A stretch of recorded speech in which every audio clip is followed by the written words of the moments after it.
মাসিক বা হায়েজ অবস্থায় মহিলাদের করণীয় আমলগুলো কি যদি নামাজ না পড়তে পারি? অনেক মা বোনদের এই প্রশ্ন।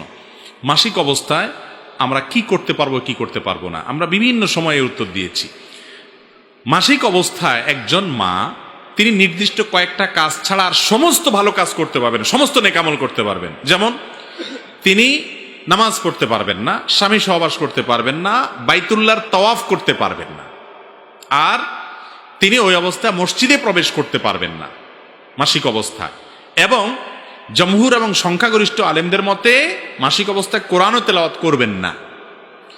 এছাড়া যত কাজ আছে সব তিনি করতে পারবেন। যেমন দুরূদ শরীফ পড়তে পারবেন, জিকির আজকার করতে পারবেন, আল্লাহর কাছে দোয়া কান্নাকাটি করতে পারবেন, ইসলামের বিভিন্ন বই পুস্তক, কোরআন হাদিসের বই তিনি পড়তে পারেন। কোরআন হাদিসের বই মানে কোরআনের আলোকে লেখা বই পুস্তক পড়তে পারেন। কোরআনের কোনো আয়াত দোয়ার অংশ হিসাবে পড়তে পারেন, দোয়া হিসাবে, তেলাওয়াতের অংশ হিসাবে না।